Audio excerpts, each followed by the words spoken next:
Good afternoon, good morning, good evening sa inyong lahat. Isa na namang flash report, interview ni President Bongbong Marcos sa mga iba-ibang network. Nilinaw ng ating Pangulong Marcos na hindi nakialam si First Lady, ayan si Liza Araneta Marcos, na kung sino ang inappoint ng sa gobyerno. May sagot din ang ating Pangulo tungkol sa mga puna sa madalas niyang pagbabiyahe ng bansa. Ayan, panoorin po natin yan na mga kasagutan na. Ayan, isang nakakilabot na mga tanong tungkol sa ating presidente. Alright.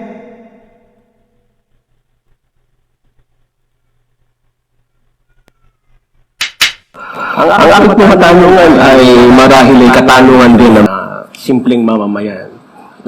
Tungkol sa inyong foreign travels. Ang una po ay yung binanggit nyo na ang Pilipinas ay naging bahagi na ng tinatawag na BIP Club, Best Performing Economies in Asia.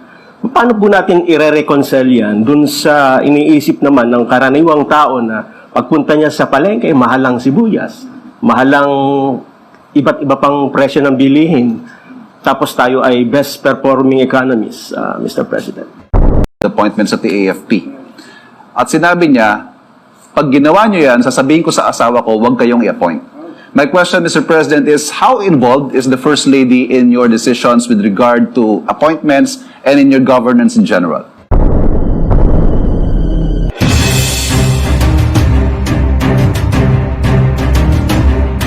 President.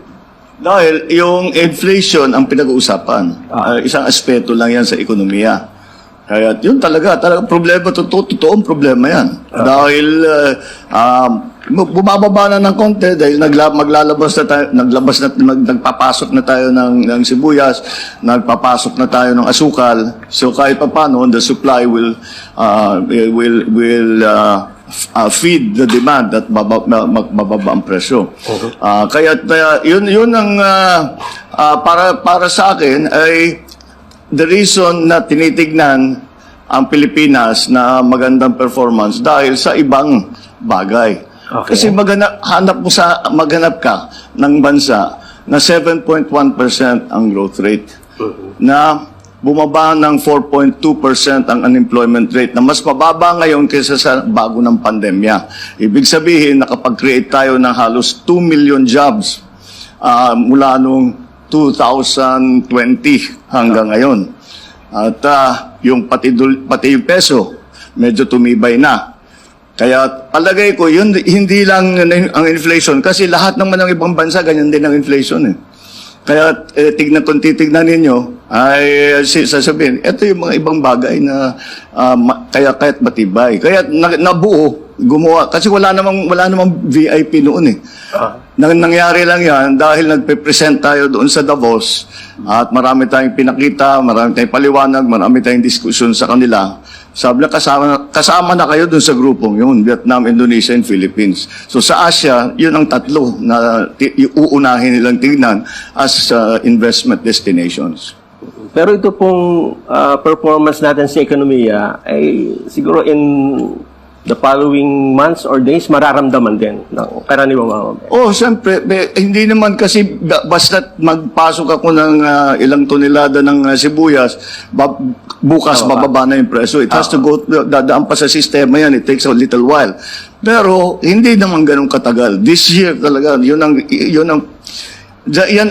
ang problema kung hindi nagpapatulog sa akin yung inflation eh. That's what I lose sleep every night over, is how to bring down inflation. So I'm determined to make sure that the inflation starts to come down in the first quarter and mag-normalize na pagkatapos nun. Okay. Second question ko po, foreign travels din. Ang puna naman ng iba, bakit ba ang Pangulo ay travel and travel? Ang dami namang problema sa bansa. Ano ba ang, sa tingin po ninyo, mahal na Pangulo, yung travel ninyo na talagang merong immediate effect sa mga Pilipino? Ay, hindi, proseso yan. Matagal. Proseso yan. Hindi yan yung pupunta ka tapos kakausapin mo yung korporasyon nagustuhan ka. Ito malaking pera, sige sa'yo na. Hindi ganoon. Magpapakilala muna tayo dahil pagka hindi tayo bumiyahe at nagpakita diyan sa mga conference na yan, hindi tayo iniisip. Wala sa isip nila ang Pilipinas. Siniisip lang nila, dito tayo sa Vietnam, dyan tayo sa Indonesia, o doon tayo sa China, doon tayo kung saan-saan. Hindi Pilipinas ang iniisip. Kailangan natin ipakita ang ating ginagawa para naman mapaganda ang potential na investment nila na dadalhin nila dito sa Pilipinas. Yun ang yun ang halaga ng mga biyaheng yan. At hindi lang yun. At meron din dahil halimbawa sa Davos ay ang subject matter laging pinag-uusapan ay how do we cooperate in a fragmented world dahil nagkaka-fragmentation na raw ang buong mundo dahil sa mga pangyayari sa pandemya sa Ukraine lahat 'yun. Paano ngayon natin ibabalik ang kooperasyon? Dahil naman, sang-ayon naman lahat sa pag-iisip na ang kooperasyon na sa bawat bansa ay mahalaga at hindi kakayanin ng kahit sinong gaano kayaman na bansa na nag-iisa. Kailangan may mga partner yan, kailangan may kaalyado yan. Kaya yun naman ay pagpunta natin sa mga ganyang conference, ay masasabi natin, the Philippines can play this part in fostering or in encouraging that cooperation. May lugar tayo. We are participating in the event, in the issues and the discussion and in our efforts in the community of nations. Kasi kailangan kasama tayo dyan.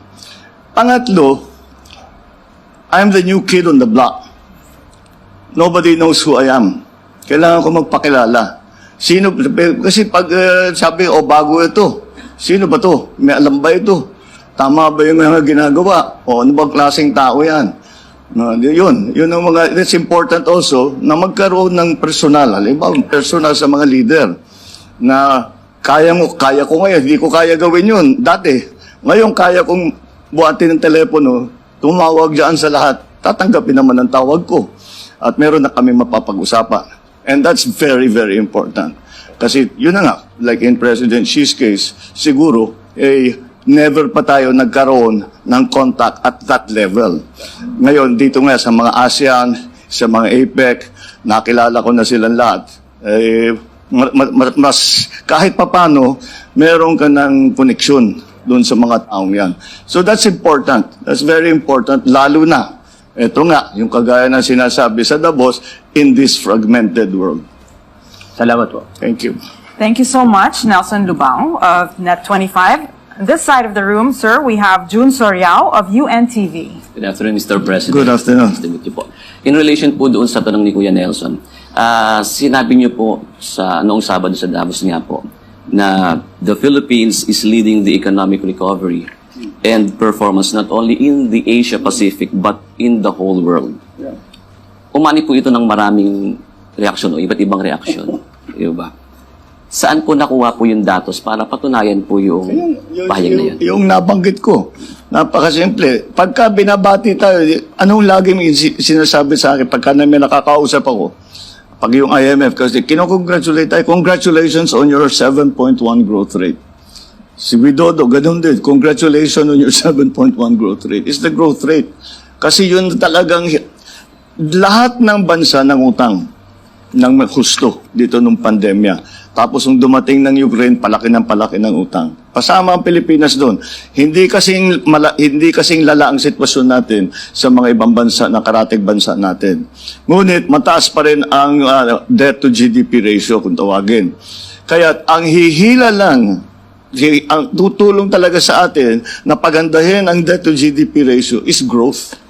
Yun lang talaga. Kaya yun ang tinitignan ng lahat. Dahil nung nagpa-pandemya nung 2020 hanggang 2022, kaduluduluhan ng 2022, ay talaga ang nangyari,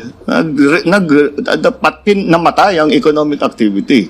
Kaya yung mabilis magpabuhay ulit ng economic activity, makakalamang.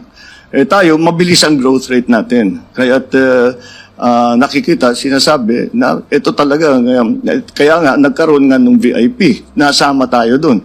Kung hindi ako napunta sa Davos, BI lang yan. Ngayon, VIP na.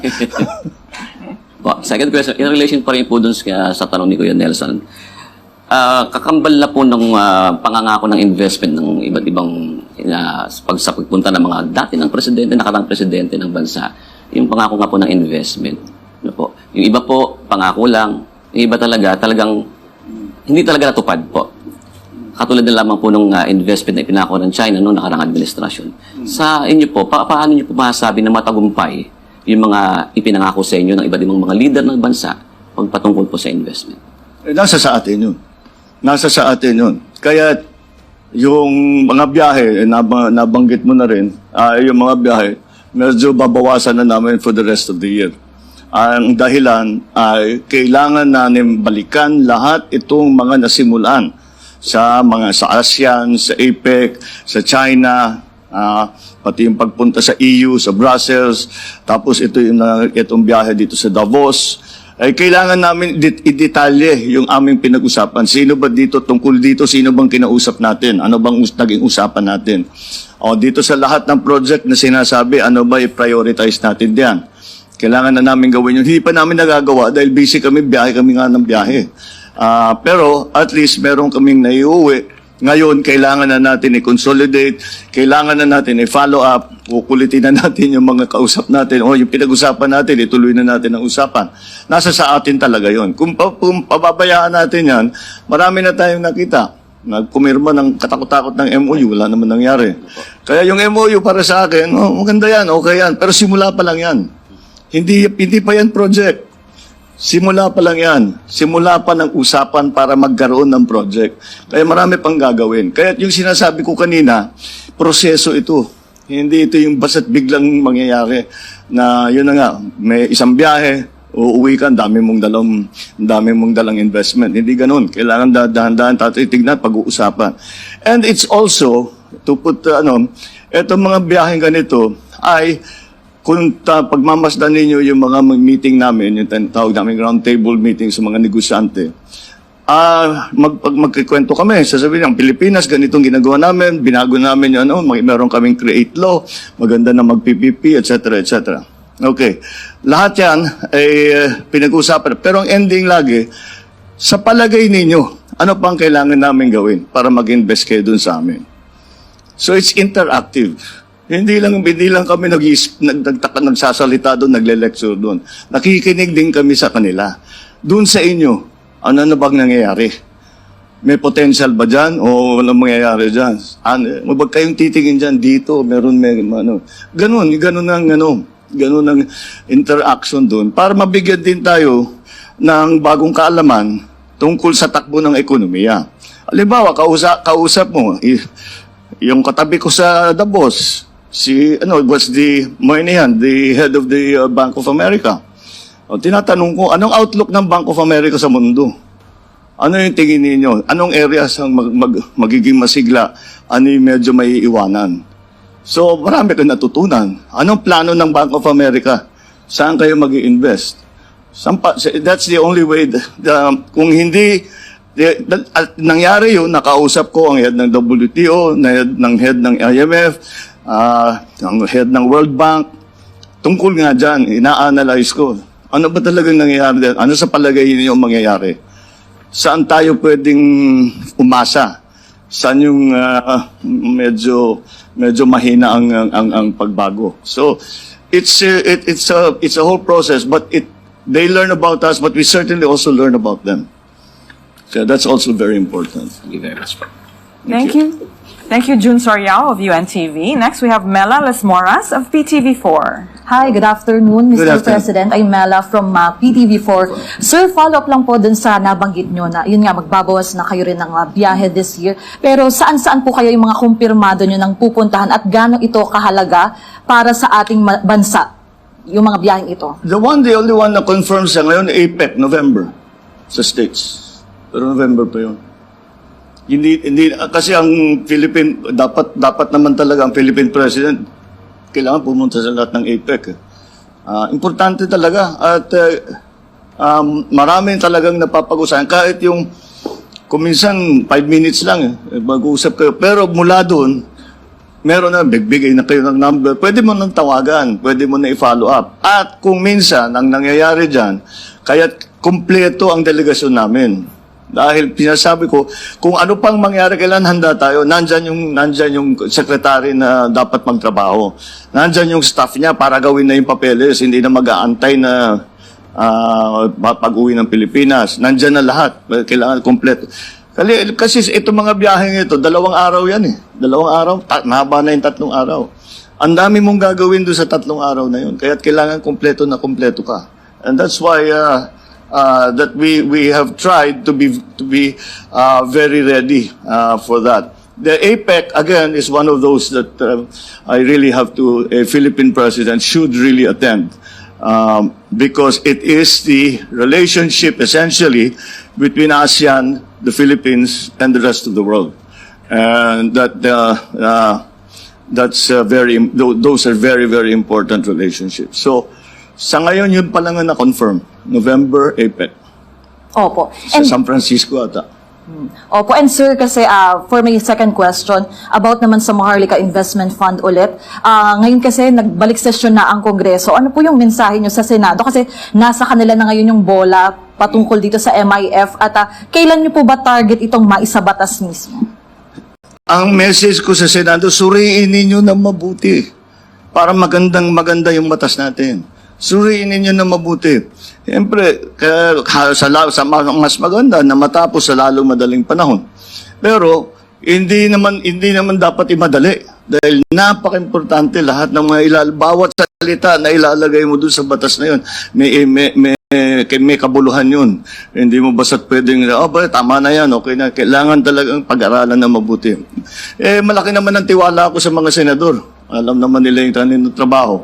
Pag-aaralan talaga nila na mabuti yan. And that's the process. Tama yun. Tama yun. But in terms of when scheduled, nag-release ng statement si Senate President na baka by Holy Week matapos na. Maganda yun. That would be good. But ako sa akin, mas importante na maging tama kaysa maging mabilis. So kailangan gawin nating tama. Kahit na lahat naman masyadong matagal eh. Pero basta makuha, we have to get it right. We cannot make that getting it wrong would be a very bad mistake. Okay. Maraming salamat po, sir. Thank you. Okay, thank you so much, Mela. And we have Rico Hizon of CNN Philippines. Hello, Mr. President. Hi, Rico. Rico Hizon, CNN Philippines. Tinanong yata lahat ng mga tanong na gusto kong tanongin ng aking mga fellow anchors. I'm sure na maiisip ka. Mr. President, I have been an OFW for 25 years. Hong Kong, London, and Singapore. And having worked with 2 global news organizations, I've been exposed to the best practices of various governments in the region and around the world. Good governance, transparency, and accountability. The Filipino people really want to know, from your 8 overseas trips in the last 7 months, how much have you spent per trip? Indonesia, Singapore, when you went to Europe, to China, and here in Davos, and the number of people in your official and unofficial entourage list. Para lang klaro po sa ating mamamayang Pilipino. Well, I don't have the figures. I'm sure their figures are somewhere. But Pero will it eventually be revealed, Mr. President? well, for the Filipino I think, people? once we've calculated everything, because this last trip, of course, was we just finished during the weekend. We came back on Saturday. So on terms of the cost, the way I see it, you have to look at it as ROI. Do we bring something back or do we not? If you say, I don't know, as I said, I don't know the exact figures of the costs and everything. But, for example, we came back from China with pledges of 22 billion. Let's say we get actual out of that 1 billion. Bawing-bawi lahat ng 8 trips. Finished. That's the idea. And we did not only go to China.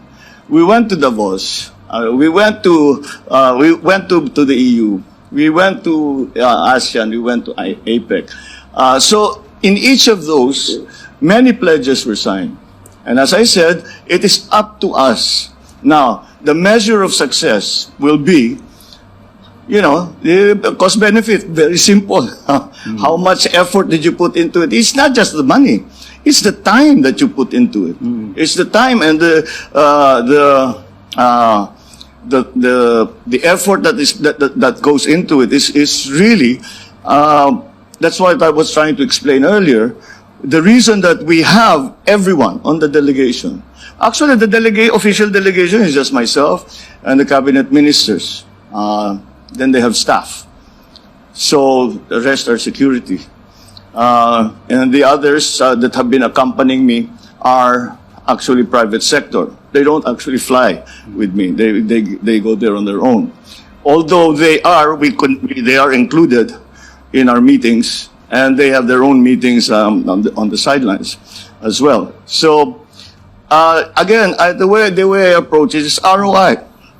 How much did you spend? How much did you get?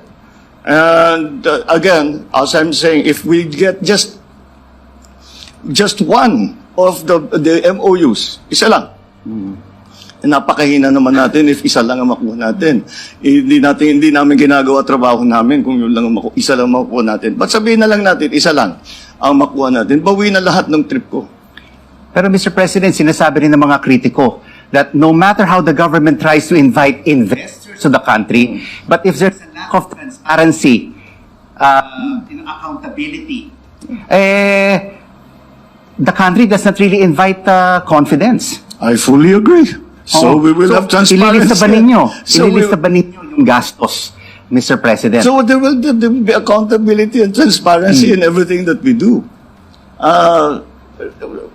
That's the axiomatic. Who's going to argue with that? That is one of that. But it has not been an issue that the private businesses bring up. They bring up ease of doing business. They bring up the cost of energy. They bring up the problems of legislative guarantees. Ang legislative, lalo na sa PPPs, legislative guarantees, ibig sabihin na sa gitna ng project nila, papalitan yung batas, hindi nakikita yung project nila, pero pilit pa rin silang tapusin. Yun, yung mga nangyayari daw. Yan ang mga yan ang rinireklamo nila sa Pilipinas. So the critics will have their say. But those who are actually contemplating putting good money into the Philippines have other issues. That is not, accountability and transparency is not an issue. Mr. President, you talk about the ease of doing business. You talk about power rates, which is one of the highest in Asia. Not anymore. Not anymore. No, Europe is the same now as us. But what are your plans during your administration to bring this down together with the private sector? Because that is one of the issues that is being raised by many investors around the world. Now, before, medyo number 2 na lang ngayon. Dati number 1 talaga. Kasi hindi lang itong administration na ito. Even the past administrations have always been promising. Let's improve the ease of doing business, the bureaucracy. The bureaucracy has to be streamlined. The ease of doing business is because we're talking about trade. So the digitalization is going to be a very important part of that. We have to digitalize customs. We have to digitalize all of these collecting agencies so that the BIR, even the central bank, the payments can be made over the internet. All of those things that we don't do now. We have to remove the discretion. It's just like kung gawin, the thing is to lahat ng kahit wala kang kausap na tao, nagagawa mo yung kailangan mo. Kung makuha mo yung lisensya mo, makuha mo yung permit mo, makapagbayad ka nung whatever it is, ng fee, whatever it is to get your papers, whatever it is. So we came up against a very disturbing finding here in the Philippines. The ordinary Filipinos who have connectivity talk to every aspect of their lives through the internet, to the school of the children, to their business, to their friends. And the only entity that they do not talk to over the internet is the government, because the government is not digitalized.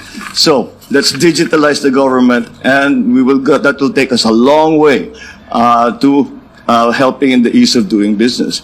Now, the problem of energy is a very major one. It's a very major one because at the bottom of it is simple. The supply of power the demand for power far exceeds the supply that we are producing. And there's also a problem in distribution, which is why the prices are so high. And that has to be fixed also. But in the long term, once we fix what we can at home, in the long term, and that is one of the things that we will talk about a great deal on these trips, is bringing new power plants into the Philippines. And of course, we are stressing on renewables because we're trying to improve the mix of power generation between traditional and renewables. So that is, but that's a long term. Anything this government starts, we will not see the end. Ang nuclear power plant, 6 years, 7 years. Ang floating wind turbine, 6 years, 7 years, ganun din. Anything is 6 years, 7 years. But we have to start. So that's what we're planning to do. We will start. Isang tanong na lang, baka kasi hindi na ako makakatanong eh. Mr. President, ang ating utang, 13.6 trillion pesos, ang taas-taas. And our debt-to-service ratio is more than 60%. Paano natin po ipababa ito? Sorry, that's why that's growth. We will pull ourselves out of debt via growth. That really is the guiding principle to the economic plan. And through investments and the pledges that you will be focusing on. Well, yes, make them real so that growth continues to pull us out and then provide new jobs. Now we're very proud that we're at 4.2% unemployment rate, which is like, you cannot have a recession if your employment rate's that low. But despite that, we still have to make the jobs more higher quality. We have to make them better. These green jobs, which is what we're talking about, and even the new technologies that are going to be used for our OFWs, all of these things, the upskilling, the reskilling, that's all we talk about. That's all, because those are the things that we need to do. It's not one simple thing. There is no silver bullet. We have to do very many things to make it right. Because what we are in fact doing is restructuring the entire Philippine economy to adjust to the new world global economy. Okay. Thank you, Mr. President. Thanks, Rico. Thank you, Rico, for the many questions. Let's move on to Sas Raganda Sasot of SMNI. Good afternoon, Mr. President. Sas of SMNI News Channel. My first question is related to privatization. Earlier this month, Department of Transportation Secretary Jaime Bautista revealed that you have plans to privatize the operations of NAIA. And as we all know, privatizing government assets has been a very contentious issue in our country. For example, the predecessor of your father, former President Corazon Aquino, has been lambasted for privatizing a lot of government assets. We have no plans to privatize anything. Okay. There's no plan to privatize anything. Rather we do the opposite. No, when Secretary J.B. Bautista was talking about that, I think maybe he misspoke or he was misinterpreted. But you cannot privatize an airport to begin with. They cannot own the airport. No, a private firm cannot own the airport. At best, kasi nagkakaproblema tayo dito sa airport. At again, in New York, meron kaming nakilala, the group that runs Gatwick Airport, they run London Airport, they run several big airports, that we're asking them, what can they do? Can they come in and help us so that we can increase the traffic through the Manila Airport? And they said they could. And so they are coming, they were here last week, and to look at the operations of the airport, and especially since we had that problem in New Year's Day and this recent outage with the UPS. So at most we will have a management contract. Come in and manage the airport. And they say that without changing anything, without changing, without new equipment, without building a new runway, that they can increase the traffic from what is presently, they refer to as 35 movements per hour, to up to 45 movements per hour without changing anything. So we want that. And those skills can only be had from this group. And well, no, there are several groups, but they can be had from the private sector group who have huge experience in running ports and running airports. Mr. President, my second question is about foreign policy. You have been very clear and emphatic since the start of your administration that you're going to continue the foreign policy doctrine of your predecessor, the friend to all, enemy to none foreign policy doctrine of non-alignment. My question is related to how further you're going to possibly refine or operationalize this doctrine. Does your administration see any opportunity in, for example, deepening engagement with the non-aligned movement, especially now that superpower rivalry, especially in our zone, is, might be intensifying sometime in the future? Well, that was very much in response to the Cold War and the slow dismantling of the organs of the Cold War, if that's what you want, that's how you want to put it, and that is why that non-aligned treaty was created between several nations. We no longer subscribe to the notion that we as a country must choose to side with one superpower or another, and that is precisely what we have undertaken. And that is exactly the position that I have taken in terms of foreign policy. Although this came up again in our discussions in the conference. Is the question that was asked was very, very actually thought-provoking. Will geopolitics finally kill globalization? Because geopolitics is pulling people apart and all these aggregations are being pulled apart. And the general conclusion is that that countries realize that alliances are important, in fact, they're more than important, they're necessary. Nonetheless, these alliances do not mean that we are, again, within the sphere of influence of any great power.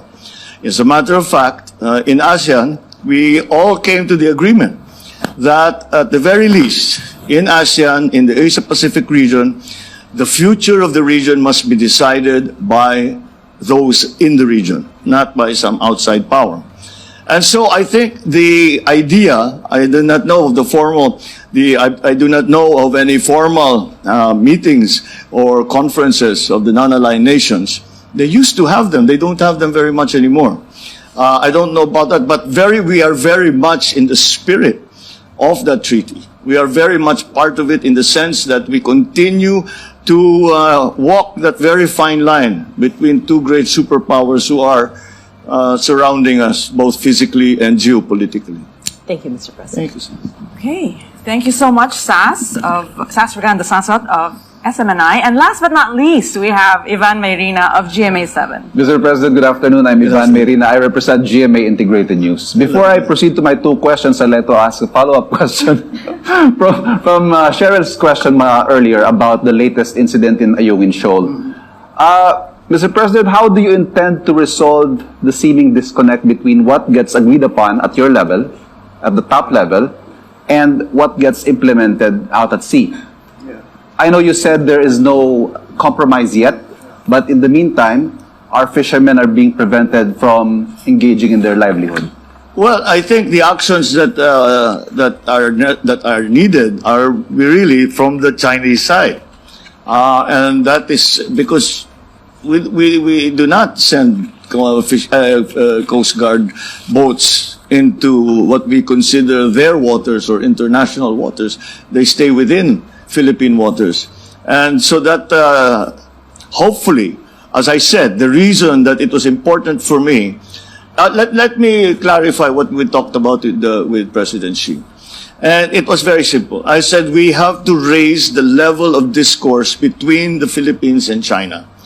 Now, we already have a bilateral group that's working on issues about the South China Sea. Now, my proposal is that we bring that bilateral group to a higher level. It's a sub-ministerial level ngayon. So let's bring it to a ministerial level. And I will ask my foreign secretary to be part of it. I will ask my ambassador to China to be part of it. And I guarantee you that if there is any decision that needs to be made, either of those gentlemen can pick up the telephone and talk to me. And within 5 minutes, we will have a decision. I hope that China can do the same. And that is what the President Xi was agreeable. And he said, why not? So he assigned his foreign minister to take care of the details. That's what we're working on now.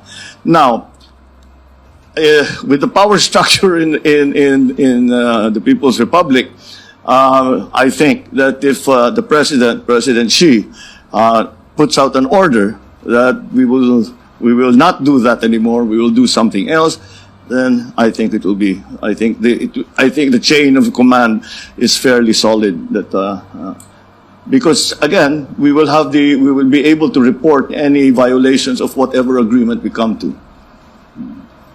Unang tanong ko pala.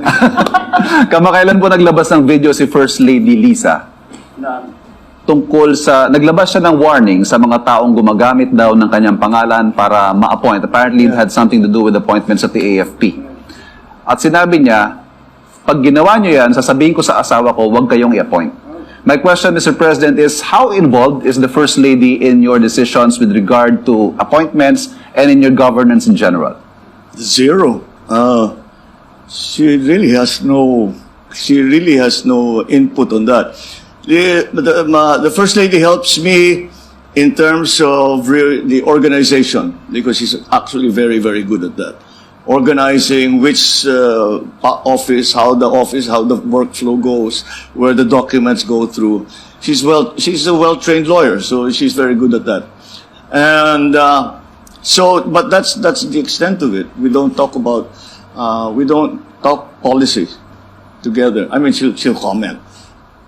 She generally say that, that looks good, that doesn't look good, I don't know why you're doing that, that's fine, what a great idea. But that's it. Do you consult her in difficult decisions? Not political. Not political decision. Legal. Oh yeah, legal, I will ask her. I will ask whenever there's a legal question. I'm not a lawyer, so I need an expert opinion. She's right next to me most of the time, so I can turn to her. I am very lucky, actually. I think I have the best legal representation of any president. I have a former Chief Justice as my executive secretary. I have JPE, who is working as a legal advisor to the president. And between all of these experts and legal luminaries, that's the only time that the discussion may include Lisa. But she doesn't come to the office and sit with us at all. If I have something to ask her, it's usually definitions. Define to me what is the legal definition of this? What is the legal definition of that? When they talk about this, what do they mean? What's the legal concept behind that? It's usually, that's the kind of question, because she's a teacher. So that's the kind of question I ask her. Last question, sir. Madalas nyo rin pong isama si Congressman Sandro sa inyong mga biyahe at sa inyong mga engagements.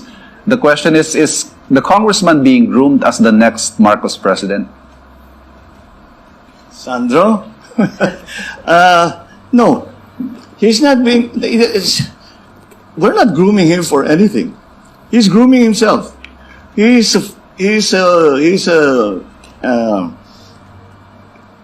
has decided on this career. in politics, and he will handle it the way he does. Where there's not some long range plan that one day Sandro is going to be president. He will laugh in your face if you tell him that. But no, there's no. We don't think in those sense. He has worked in Ilocos Norte. Even talk of the presidency would be so premature, and it's not something that we plan. I mean, we'll see. I think he has the same attitude as I do. I'll take this as far. I'll do as well as I can, work as hard as I can, and take this as far as I can. Which is exactly what they said. Well, like when people talk about did you plan this to be president? I said, well, I was a congressman. Masarap din siguro mag-presidente, no? Governor ba? All these problems na hinaharap ko, maayos ko sana ito kung presidente na ako. Senador, ganun din. Diba? Everybody dreams to be the number one position. But that doesn't mean that we're plotting. We have this long-range plan. Not at all. Not at all. He's too busy anyway. He has too much work anyway. The reason he accompanies us is because he's an author of the Maharlika Bill, the Maharlika Fund Bill, and sometimes he has I had an interview with Financial Times. He took over when it came to the Maharlika Bill because I had somewhere else to go. So siyang nag-explain. Author naman siya, dapat alam niya. So that's these recent trips. That's the reason why he has been with us. Thank you, Mr. President. Thank you. Well, on that note, thank you so much, Mr. President. Thank you so much. One round lang. No round. Round two.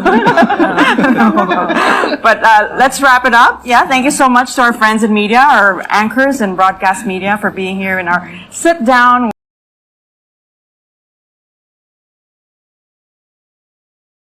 Alright guys, ayan Pangulong Marcos, sinagot lahat ang mainit na issue. Ayan sa lahat ng special na media, interviews dyan sa Malacanang. Ayan, salamat sa video. Ayan kay Ferdinand Bongbong Marcos. Ayan paki-subscribe ROBTRIP guys. And salamat sa inyong lahat. And God bless us all sa atin.